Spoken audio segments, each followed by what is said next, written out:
February 8 ಮತ್ತು 9ರಂದು ನಡೆಯಲಿರುವ ಮಹರ್ಷಿ ವಾಲ್ಮೀಕಿ ಜಾತ್ರೆ ಹಿನ್ನೆಲೆ ದಾವಣಗೆರೆಯ ನಾಯಕ ಸಮಾಜದ ವಿದ್ಯಾರ್ಥಿ ನಿಲಯದಲ್ಲಿ ಶ್ರೀ ವಾಲ್ಮೀಕಿ ಪ್ರಸನ್ನಾನಂದ ಶ್ರೀಗಳ ನೇತೃತ್ವದಲ್ಲಿ ಜಿಲ್ಲಾ ಮಟ್ಟದ ಪೂರ್ವಭಾವಿ ಸಭೆ ನಡೆಸಲಾಯಿತು.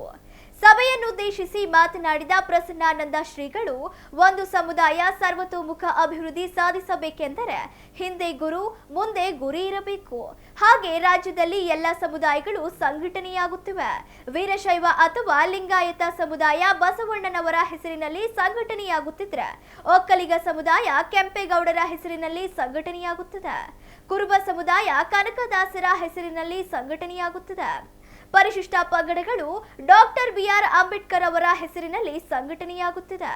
ಹಾಗೆ ನಾವು ಸಹ ನಾಡಿಗೆ ರಾಮಾಯಣದಂತಹ ಮಹಾಕಾವ್ಯ ನೀಡಿದ ಆದಿಕವಿ ಮಹರ್ಷಿ ವಾಲ್ಮೀಕಿ ಅವರ ಹೆಸರಿನಲ್ಲಿ ಸಂಘಟನೆ ಮಾಡುತ್ತಿದ್ದೇವೆ. ನಮ್ಮ ಈ ಸಂಘಟನೆ ಬಲ ಒಗ್ಗಟ್ಟು ಯಾವುದೇ ಜಾತಿ ಮೇಲೆ ಶೋಷಣೆ ಮಾಡಲು ಅಲ್ಲ, ಅಂಬೇಡ್ಕರ್ ಅವರ ಮಾತಿನಂತೆ ಸಾಮಾಜಿಕ ನ್ಯಾಯಕ್ಕೆ ಎಂದರು. ಸಮಾಜದ ಜಾಗೃತಿಗಾಗಿ ಹಾಗೂ ಒಗ್ಗಟ್ಟಿಗಾಗಿ ನಾವು ಜಾತ್ರೆ ಮಾಡುತ್ತಿದ್ದೇವೆ. ಇದಕ್ಕಾಗಿ ಪ್ರತಿಯೊಂದು ಜಿಲ್ಲೆಗಳಿಗೆ ಭೇಟಿ ನೀಡಿ ಸಭೆ ಮಾಡಿ ಆಹ್ವಾನ ನೀಡುತ್ತಿದ್ದೇವೆ. ಆರೋಗ್ಯದಲ್ಲಿ ಸ್ವಲ್ಪ ವ್ಯತ್ಯಾಸ ಇರುವ ಹಿನ್ನೆಲೆ ತಾಲೂಕು ಮಟ್ಟದ ಸಭೆಗಳಿಗೆ ಕಡಿವಾಣ ಹಾಕಿ ಜಿಲ್ಲಾ ಮಟ್ಟದ ಸಭೆ ಮಾಡುತ್ತಿದ್ದೇವೆ ಎಂದರು. ಯಾವುದೇ ಒಂದು ಸಮುದಾಯ ಸರ್ವತೋಮುಖ ಅಭಿವೃದ್ಧಿಯನ್ನ ಸಾಧಿಸಬೇಕಾಗಿತ್ತು ಅಂತ ಹೇಳಿದ್ರೆ ಹಿಂದೆ ಒಬ್ಬ ಗುರು ಇರಬೇಕು, ಮುಂದೆ ಒಂದು ಗುರಿ ಇರಬೇಕು ಅಂತ ಹೇಳ್ತಾರೆ. ಆ ಹಿನ್ನೆಲೆಯಲ್ಲಿ ಈಗಾಗಲೇ ಈ ನಾಡಿನಲ್ಲಿ ಅನೇಕ ಸಮುದಾಯಗಳು ಅವರವರ ಸಮುದಾಯದ ಸಾಂಸ್ಕೃತಿಕ ನಾಯಕನ ಹೆಸರಿನಲ್ಲಿ ಈ ರಾಜ್ಯದಲ್ಲಿ ಎಲ್ಲ ಸಮುದಾಯಗಳು ಇವತ್ತು ಸಂಘಟನೆ ಆಗ್ತಾ ಇದ್ದಾವೆ. ಈ ನಾಡಿನ ವೀರಶೈವ ಅಥವಾ ಲಿಂಗಾಯತ ಸಮುದಾಯ ಬಸವಣ್ಣನವರ ಹೆಸರಿನಲ್ಲಿ ಸಂಘಟಿತರಾದರೆ, ಈ ನಾಡಿನ ಲಿಂಗಾಯತ ಸಮುದಾಯದ ಒಳಪಂಗಡವಾಗಿರ್ತಕ್ಕಂಥ ಪಂಚಮಸಾಲಿ ಸಮುದಾಯ ವೀರರಾಣಿ ಕಿತ್ತೂರು ಚೆನ್ನಮ್ಮನ ಹೆಸರಿನಲ್ಲಿ ಸಂಘಟಿತರಾಗ್ತಾ ಇದ್ದಾರೆ.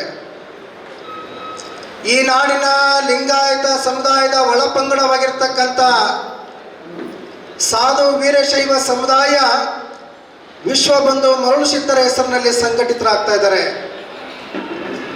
ಈ ನಾಡಿನ ಲಿಂಗಾಯತ ಸಮುದಾಯದ ಒಳಪಂಗಡವಾಗಿರ್ತಕ್ಕಂಥ ನೊಳಂಬ ಸಮುದಾಯ ಶಿವಯೋಗಿ ಸಿದ್ದರಾಮೇಶ್ವರ ಹೆಸರಿನಲ್ಲಿ ಸಂಘಟಿತರಾಗ್ತಾ ಇದ್ದಾರೆ. ಈ ನಾಡಿನ ಕುರುಬ ಸಮುದಾಯ ಅಥವಾ ಹಾಲುಮತ ಸಮಾಜ ದಾಸಶ್ರೇಷ್ಠ ಭಕ್ತ ಕನಕದಾಸರ ಹೆಸರಿನಲ್ಲಿ ಸಂಘಟಿತರಾಗ್ತಾ ಇದ್ದಾರೆ. ಈ ನಾಡಿನ ಪರಿಶಿಷ್ಟ ಜಾತಿಯ ಸಮುದಾಯಗಳು ಈ ದೇಶಕ್ಕೆ ಸಂವಿಧಾನವನ್ನು ಕೊಟ್ಟಿರ್ತಕ್ಕಂಥ ಡಾಕ್ಟರ್ ಬಾಬಾ ಸಾಹೇಬ್ ಅಂಬೇಡ್ಕರ್ ಹೆಸರಿನಲ್ಲಿ ಸಂಘಟಿತರಾಗ್ತಾ ಇದ್ದಾರೆ. ಹಾಗೆಯೇ ಈ ನಾಡಿನಲ್ಲಿ ವಾಸವಾಗಿರ್ತಕ್ಕಂಥ ರಾಜ್ಯದ 4ನೇ ಅತಿ ದೊಡ್ಡ ಸಮುದಾಯವಾಗಿರ್ತಕ್ಕಂಥ ನಮ್ಮ ಬೇಡ ವಾಲ್ಮೀಕಿ ನಾಯಕ ಸಮುದಾಯ, ನಾವು ಸಹ ಇಡೀ ಭಾರತೀಯ ಸಂಸ್ಕೃತಿಗೆ ರಾಮಾಯಣ ಮಹಾಕಾವ್ಯನ ಕೊಟ್ಟಿರ್ತಕ್ಕಂಥ ಆದಿಕವಿ ಮಹರ್ಷಿ ವಾಲ್ಮೀಕಿ ಅವರ ಹೆಸರಿನಲ್ಲಿ ಗುರುಪೀಠವನ್ನು ಸ್ಥಾಪನೆ ಮಾಡಿಕೊಂಡು ಸಂಘ ಸಂಸ್ಥೆಗಳ ಸ್ಥಾಪನೆ ಮಾಡಿಕೊಂಡು ನಾವು ಕೂಡ ಈ ರಾಜ್ಯದಲ್ಲಿ ಇವತ್ತು ಸಂಘಟನೆ ಆಗ್ತಾ ಇದ್ದೀವಿ. ಬಹುತೇಕ ನಮ್ಮ ಸಂಘಟನೆ, ನಮ್ಮ ಒಗ್ಗಟ್ಟು, ನಮ್ಮ ಹೋರಾಟ ಯಾವುದೇ ಜಾತಿಯ ಮೇಲೆ ಬಲಾಬಲವನ್ನು ತೋರಿಸ್ಲಿಕ್ಕೆ ಅಲ್ಲ ಅನ್ನುವಂಥದ್ದನ್ನು ನಾವೆಲ್ಲರೂ ಕೂಡ ಅರ್ಥ ಮಾಡ್ಕೊಳ್ಬೇಕಾಗ್ತದೆ. ಈ ರಾಜ್ಯದಲ್ಲಿ ನಾಯಕ ಸಮುದಾಯದವರು ಸಂಘಟನೆಯಾಗಿದ್ದಾರೆ, ಒಗ್ಗಟ್ಟಾಗಿದ್ದಾರೆ, ಹೋರಾಟವನ್ನು ಕೈಗೆತ್ತಿಕೊಂಡಿದ್ದಾರೆ ಅಂತ ಹೇಳಿದ್ರೆ ಡಾಕ್ಟರ್ ಬಾಬಾ ಸಾಹೇಬ್ ಅಂಬೇಡ್ಕರ್ ಕೊಟ್ಟಿರ್ತಕ್ಕಂಥ ಸಾಂವಿಧಾನಿಕವಾಗಿರ್ತಕ್ಕಂಥ ಹಕ್ಕಿಗಳಾಗಿ ನಮ್ಮ ಹಕ್ಕಿಗಾಗಿ ಇವತ್ತು ನಾವು ಸಂಘಟಿತರಾಗಬೇಕಾಗಿದೆ. ಆ ಕಾರಣಕ್ಕಾಗಿಯೇ ಪ್ರತಿ ವರ್ಷಕ್ಕೊಂದ್ಸಾರಿ ನಾವೆಲ್ಲರೂ ಕೂಡ ಜಾಗೃತರಾಗ್ತೀವಿ, ಪ್ರತಿ ವರ್ಷಕ್ಕೊಂದ್ಸಾರಿ ನಾವೆಲ್ಲರೂ ಕೂಡ ಸಂಘಟಿತರಾಗ್ತೀವಿ, ಪ್ರತಿ ವರ್ಷಕ್ಕೊಂದ್ಸಾರಿ ನಾವೆಲ್ಲ ಒಗ್ಗಟ್ಟಾಗ್ತೀವಿ. ಯಾವಾಗ್ರಮ್ಮ? ಅದು ಜಾತ್ರೆ. ಅದು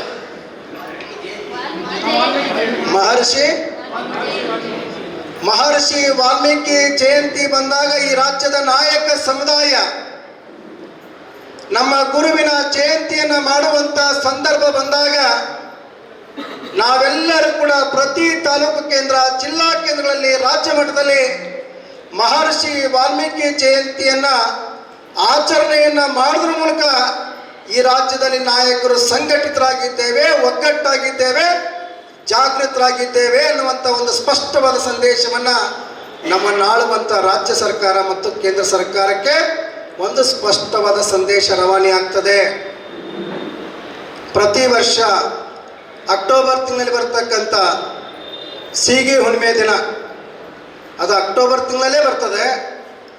ಡೇಟ್ ವ್ಯತ್ಯಾಸ ಆಗ್ಬೋದು, ದಿನಾಂಕ ವ್ಯತ್ಯಾಸ ಆಗ್ತದೆ. ಆದರೆ ಸೀಗೆ ಹುಣ್ಣಿಮೆಯ ದಿನ ನಾವೆಲ್ಲರೂ ಕೂಡ ಮಹರ್ಷಿ ವಾಲ್ಮೀಕಿ ಜಯಂತಿಯನ್ನು ಅತ್ಯಂತ ಸಂಭ್ರಮ ಸಡಗರದಿಂದ, ತುಂಬ ಶ್ರದ್ಧಾಭಕ್ತಿಯಿಂದ ಆಚರಣೆ ಮಾಡ್ತೀವಿ.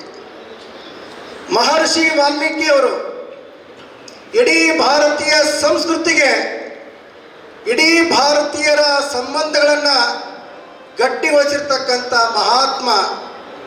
ಅಂಥ ಪುಣ್ಯಾತ್ಮನ ಜಯಂತಿಯನ್ನು ಮಾಡಬೇಕಾದ್ರೆ ಬರೀ ನಾಯಕ ಸಮಾಜ ಮಾತ್ರ ಮಾಡಿದರೆ ಆ ಪುಣ್ಯಾತ್ಮನಿಗೆ ಗೌರವ ಕೊಟ್ಟಂಗೆ ಆಗಲ್ಲ.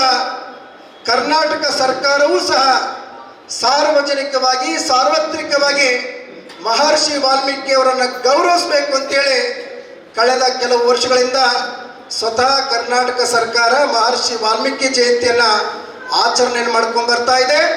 ಸರ್ಕಾರ ಆಚರಣೆ ಮಾಡುವಂಥ ಸಂದರ್ಭದಲ್ಲಿ ಸಮುದಾಯದವರು ನಾವು ಕೂಡ ಸರ್ಕಾರದೊಂದಿಗೆ ಕೈ ಜೋಡಿಸಿ ಮಹರ್ಷಿ ವಾಲ್ಮೀಕಿಯವರ ಜಯಂತಿಯನ್ನು ಅತ್ಯಂತ ಸಂಭ್ರಮ ಸಡಗರದಿಂದ ಜಾಗೃತಿಗಾಗಿ ನಾವು ಜಯಂತಿಯನ್ನು ಮಾಡ್ತೀವಿ. ಜಯಂತಿ ಯಾಕೆ ಮಾಡ್ತೀವಿ? ಜಯಂತಿ ಯಾಕೆ ಮಾಡ್ತೀವಿ? ಜಾಗೃತಿಗಾಗಿ ಜಯಂತಿ. ಜಾಗೃತಿ ಅಂದರೆ ಸಂಘಟನೆ. ಡಾಕ್ಟರ್ ಬಾಬಾ ಸಾಹೇಬ್ ಅಂಬೇಡ್ಕರ್ ಹೇಳ್ತಾರೆ, ಯಾವುದೇ ಒಂದು ಸಮುದಾಯ ಸಮಾಜದ ಮುಖ್ಯವಾಹಿನಿಗೆ ಬರಬೇಕಾಗಿತ್ತಂದ್ರೆ ಆ ಸಮುದಾಯ 3 ಮಂತ್ರಗಳನ್ನ ಅಳವಡಿಸ್ಕೊಳ್ಬೇಕು ಅಂತ ಹೇಳ್ತಾರೆ. ಒಂದು ಶಿಕ್ಷಣ, ಎರಡನೇದು ಸಂಘಟನೆ, ಮೂರನೆಯ ಮಂತ್ರ ಹೋರಾಟ.